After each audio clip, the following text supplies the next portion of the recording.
Quand j'étais plus petit, je pensais que devenir millionnaire allait résoudre tous mes problèmes. Et finalement, quand je suis devenu millionnaire, je me suis rendu compte que ça n'avait à la fois pas résolu mes problèmes et que ça m'en avait même rajouté des nouveaux. Dans cette vidéo, je vais te partager plutôt trois bis, quatre presque, remarques que je me suis faites au sujet de l'argent une fois qu'on devient millionnaire, sur des fausses croyances et sur des choses que ça nous apporte dans la vie qu'on n'avait pas forcément imaginé recevoir. Donc les amis, je suis en direct du Kirghizistan. Voilà, un pays que j'ai adoré, rappelle-toi peut-être, j'y étais déjà cet été 2021, un pays que j'ai vraiment fortement adoré. Donc on va passer la fin d'année ici tranquillement à Bishkek, la capitale du Kirghizistan. Donc, peu de gens connaissent. Alors ici voilà, un lit Louis Vuitton, frérot. Voilà, ici le droit intellectuel, le copyright, dans tout ce qui est Asie centrale, il faut oublier. Il y a du fake partout et ils ont beaucoup de mal à comprendre qu'on puisse devoir payer le prix fort pour une marque. Le concept de marque chez eux, c'est quelque chose qui est compliqué. Donc voilà les amis, on a un petit appartement tranquillement pour passer la fin d'année dans de bonnes conditions et vous faire pas mal de vidéos. Donc les amis, là n'est pas le sujet de cette vidéo. Je vais te partager 3 points que je me suis noté ici sur l'ordinateur qui font que je vais pas dire que ce sont des points négatifs lorsqu'on devient millionnaire, mais ce sont des points que, en tout cas moi, je n'avais pas envisagé avant de devenir millionnaire. Tu sais, quand on est petit, qu'on se dit ouais, je vais être comme lui, je vais être millionnaire, je vais avoir tout ça. T'as compris, tout va être beaucoup plus simple, la vie va être plus belle. Non, en fait, il faut comprendre que peu importe son niveau de revenu financier, la vie n'est pas forcément plus simple, elle est simplement différente et on a affaire, on va dire, à des situations qui sont différentes, à des problèmes qui sont différents. Le mythe de se dire on n'a plus de problèmes quand on a plein d'argent, non, c'est faux. On n'a pas plus de problèmes, on a des problèmes qui sont différents et à aborder d'une façon différente. Donc la première chose que je voulais te partager plutôt, c'est le fait qu'on a trop de temps. C'est-à-dire que aujourd'hui, quand tu es investisseur et entrepreneur, particulièrement sur Internet, je ne te parle pas forcément d'un entrepreneur millionnaire qui aurait ouvert des restaurants, des choses comme ça, qui est encore vraiment, qui est dans le jus tout le temps parce qu'il court à droite ou à gauche. Je te parle vraiment d'un entrepreneur online sur Internet tel que je le suis, avec des systèmes qui sont, pour le coup, automatisés, délégués, soit via des outils, des systèmes, soit via des assistantes ou des choses comme ça. Eh bien, on se retrouve avec beaucoup trop de temps. Moi, littéralement, je vais pas te mentir, il y a des journées où j'ai fait ce que j'avais à faire d'un point de vue business, je te parle, et je me dis bon, pour aujourd'hui, franchement, c'est tout parce que j'ai fait ce qu'il fallait faire. Le reste, ça tourne tout seul, ça fonctionne, c'est là. Il y a une assistante, il y a un système, il y a un outil qui automatise la tâche, des choses comme ça. Et des fois, je me retrouve à avoir trop de temps. Et je me suis déjà fait la remarque avec des amis entrepreneurs où on se disait putain, mais je comprends pas ces gens qui me disent tout le temps j'ai pas le temps. Ils ont une vie entre guillemets éclatée au sol. Ils ont aucune responsabilité. Ils ont un job entre guillemets classique. Et c'est pas péjoratif quand je dis ça. Et ils me disent tout le temps, j'ai pas le temps pour te voir, j'ai pas le temps pour ça, j'ai pas le temps pour faire un truc qui prend 5 minutes. Et nous, on est là et on comprend pas. On se dit, putain, mais moi, j'ai beaucoup trop de temps, comment ils font pour s'organiser? Et en fait, la réalité, c'est que quand tu es entrepreneur sur Internet, eh bien, il y a plein de choses sur lesquelles tu ne perds pas du temps. Par exemple, le transport. C'est-à-dire que là, je me lève, je sors de mon lit, 5 minutes plus tard, je peux me mettre à travailler. J'ai pas à aller 1 heure dans un métro, 1 heure dans une voiture, 1 heure dans un taxi ou je ne sais quoi. Pour manger, c'est pareil. Je ne me fais jamais à manger. Cette cuisine, tu peux voir, ça fait déjà presque une semaine du jour que je suis là. Il y a rien du tout qu'à changer, qu'à bouger presque, parce que je me ne fais jamais à manger. Je laisse les autres me faire à manger. C'est beaucoup plus rapide, c'est beaucoup mieux fait et surtout, il n'y a pas de vaisselle. Et bref, t'as compris. Donc, il n'y a pas d'administratif non plus. Quand on a optimisé toute sa vie, on va dire, je parle encore une fois d'un point de vue business, avec sa fiscalité, sa société, quand on est dans des administrations, dans des juridictions où on nous emmerde pas pour des documents encore papier. C'est-à-dire qu'en France, on reçoit encore des papiers. Je le vois avec l'immobilier, on nous envoie encore des papiers pour nous dire transmets-nous ci, transmets-nous ça. Non, quand on est par exemple en Estonie, on reçoit 0 papier, tout se passe sur Internet et même sur Internet, on nous emmerde pas, on nous envoie pas des emails pour rien.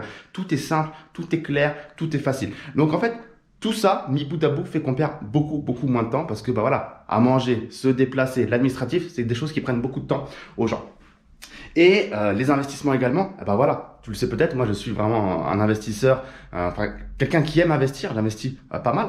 Et l'investissement, c'est ennuyeux, c'est-à-dire qu'il y a beaucoup de gens qui voient l'investissement comme étant quelque chose d'actif où il faut tous les jours être alerte, passer des ordres, faire des choses, faire des investissements. Moi je vois plutôt ça de l'opposé, quelque chose comme étant totalement passif et ennuyeux, c'est-à-dire qu'une fois qu'on a fait l'analyse fondamentale de l'actif dans lequel on veut investir, moi je l'achète et je l'oublie. C'est-à-dire qu'une action ou une crypto, si je l'ai acheté, c'est pas pour la revendre dans une semaine, je la garde longtemps. Une startup, pareil, une fois que tu as investi dans une startup, il va pas y avoir un événement de liquidité avant souvent 5 ans, 7 ans, 10 ans. Donc, il faut attendre. L'immobilier, c'est pareil. Une fois que tu as fait ton projet et qui tourne, bah voilà, tu as une agence qui la gère, qui gère le projet et t'oublies.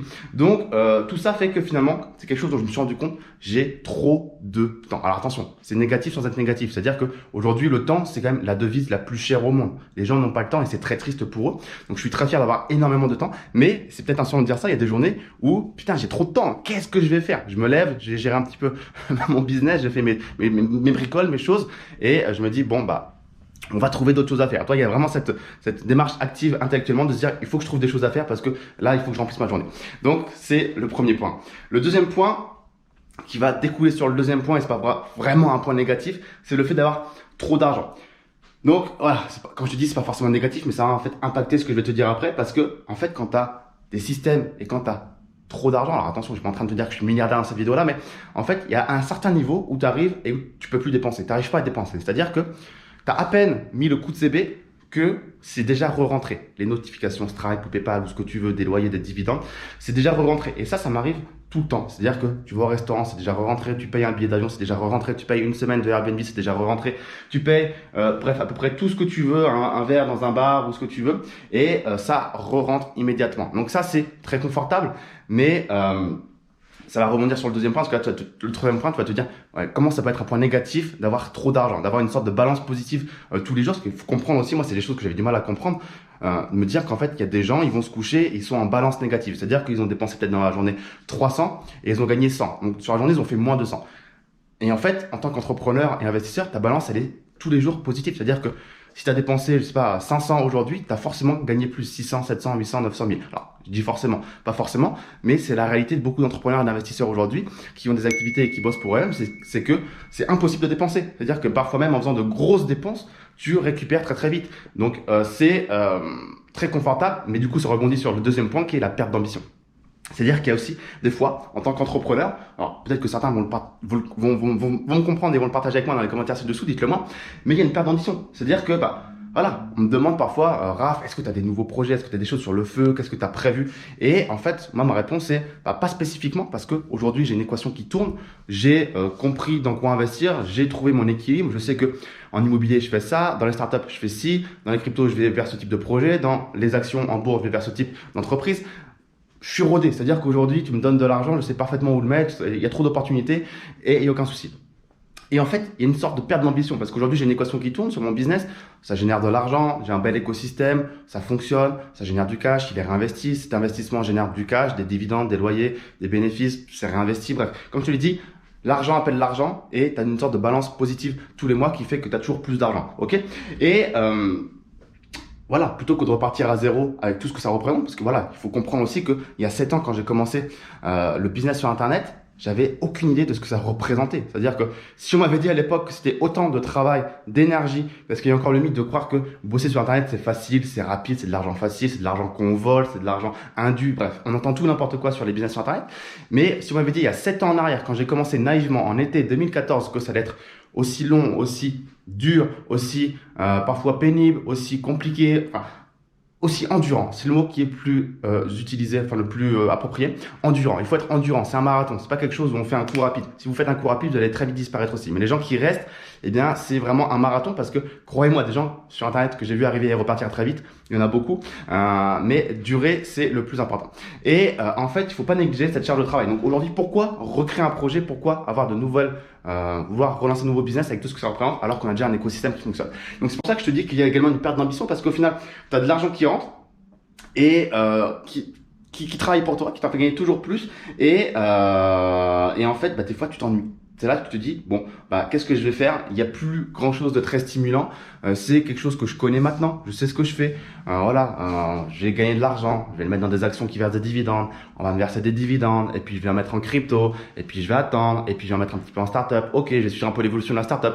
Bon, je vais pas dire que c'est nul. Moi, j'adore ça. J'adore l'investissement. Mais il n'y a pas forcément quelque chose de très, très, très palpitant au quotidien parce que c'est quelque chose qui est sur le long terme. Tu me connais également. Moi, je suis pas sur le court terme.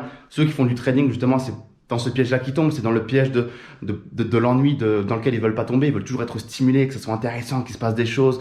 Et en fait, c'est ce genre-là qui souvent gagne le moins d'argent. Donc c'est pour ça que moi, je suis sur un horizon long terme où, entre guillemets, je m'inflige cet ennui parce que je sais que c'est comme ça que je gagne le plus d'argent. C'est purement mathématique et c'est purement d'un point de vue investisseur.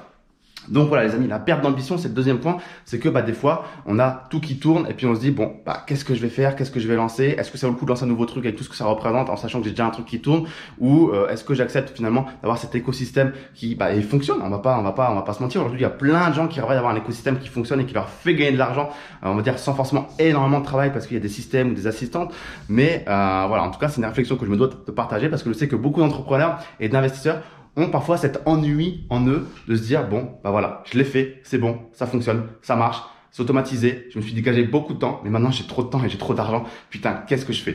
Et le troisième point que je vais te partager, donc voilà les amis, cette vidéo là elle est vraiment pas là non plus, j'y pense en partant dans le dernier point, pour show off ou quoi que ce soit, c'est un partage de sentiments vis-à-vis de la situation dans laquelle je me trouve et je sais que beaucoup d'entrepreneurs, d'investisseurs sont dans ces situations-là. Dites-moi ce que vous en pensez d'ailleurs dans les commentaires, ça serait très intéressant. Le troisième point, ce sont les relations aux autres. Donc voilà, même si on ne vous le dit pas, les gens savent qui vous êtes. Les gens savent ce que vous avez plus ou moins. Alors évidemment, si vous leur avez pas dit, j'ai 4 753 000, voilà, bon, ils savent pas. Mais vos choix, vos niveaux de vie, votre façon de penser, votre comportement, votre entourage, vos activités, fait que les gens ont quand même une idée de qui vous êtes et de ce que vous avez. Si voilà, vous êtes tout le temps en train de voyager aux quatre coins du monde, si vous avez toujours de nouveaux très beaux habits de luxe, si vous roulez dans une Ferrari, si vous allez manger dans les meilleurs restaurants de la ville, si vous connaissez de belles personnes, de beaux entrepreneurs, de beaux investisseurs, des personnalités, si vous avez votre liberté de temps et que vous avez compris ce que je veux dire. Les gens sont pas naïfs, ils savent plus ou moins si vous êtes quelqu'un, ou si vous êtes personne, tout simplement. Dans un monde où l'argent finalement, il veut dire beaucoup de choses et il influence beaucoup de choses, où voilà, les gens sont attirés par l'argent. On va pas se mentir aujourd'hui. Si on entreprend, si on investit, c'est en partie pour l'argent, c'est aussi pour le temps libre et ce que ça peut apporter et les décisions qu'on peut faire. Mais c'est également pour l'argent. L'argent aujourd'hui, il est crucial. Et le problème, c'est qu'aujourd'hui, les relations aux autres, quand il y a l'argent dans l'équation, c'est toujours un petit peu compliqué. C'est-à-dire qu'il y a des gens qui vont venir vous parler, on le sait très très bien et très très rapidement par intérêt. Il y a des gens qui vont pas par quatre chemins et qui perdent pas de temps et qui vous font très vite comprendre que ils veulent votre argent. Et puis il y a des gens qui sont un peu plus vicieux et pour lesquels on ne sait pas toujours si ils sont là par intérêt ou s'ils sont là par la personne que vous êtes. Et ça, c'est toujours compliqué. J'en ai déjà discuté avec beaucoup également d'amis entrepreneurs et investisseurs parce que finalement, on a tous les mêmes problématiques. Je suis pas le seul à vivre ce genre de situation. Aujourd'hui, il y a beaucoup de personnes qui ne savent pas si leur entourage est là par intérêt purement financier ou si c'est purement par intérêt pour la personne pour laquelle vous êtes. Donc c'est à la fois normal et non. C'est-à-dire qu'aujourd'hui, en tant qu'être humain, on est attiré, on va dire, par le beau, par les gens qui ont du succès. C'est tout à fait normal et c'est purement, on va dire, animal. C'est-à-dire qu'aujourd'hui, alors je sais pas si mon exemple va être approprié, mais pour se reproduire aujourd'hui et dans l'ancien temps ou dans le milieu animal, on va vers quelqu'un qui est en bonne santé, vers quelqu'un qui a des bons moyens, vers quelqu'un qui a du pouvoir, qui dans la jungle est en mesure de se défendre, qui est en mesure d'avoir... Tu vois ce que je veux dire? Je sais pas si l'exemple est bien approprié, mais évidemment qu'une femme, par exemple, ne va pas aller se tourner vers quelqu'un qui est SDF, qui mange de la merde, qui est obèse, qui fume, qui a aucune ambition, qui sait pas parler, qui sait pas compter, qui sait pas lire. Tu vois ce que je veux dire? Évidemment qu'une femme ou un homme va se tourner vers quelqu'un qui a de belles courbes, qui sait réfléchir, qui est intelligent, qui est capable de se défendre dans un environnement, qui est capable d'assurer sa sécurité, qui est capable d'interagir avec les autres, qui est capable... Bon, tu as compris, c'est tout à fait logique. Mais c'est vrai qu'aujourd'hui, en 2021, 2022, 2023, et encore dans quelques années, et encore pour longtemps je pense, l'argent, attire quand même pas mal de mauvaises personnes, et ça, je trouve que c'est dommage. Bref, les amis, c'était les 3 points que je voulais te partager. Relation aux autres, trop de temps et trop d'argent.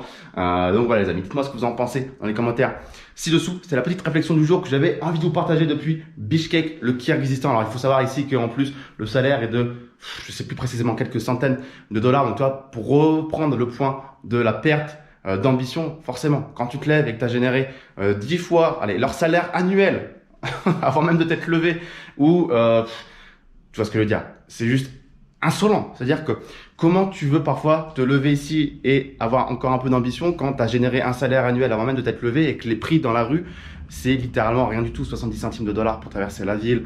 Je vais même pas te dire les prix, ça va te choquer. Donc c'est juste gratuit. Donc voilà les amis, dites-moi dans les commentaires ci-dessous ce que vous avez pensé de cette vidéo. Dis-moi ce que tu penses de ce que je viens de te dire également. Est-ce que tu te sens, on va dire, concerné ou pas? Et abonne-toi à la chaîne YouTube, lis bien la barre de la description, il y aura pas mal de ressources également pour toi qui devraient t'intéresser. Petit pouce bleu, partage cette vidéo à tes amis qui sont entrepreneurs et investisseurs. Et je te dis à très très vite pour une prochaine vidéo. Ciao, ciao.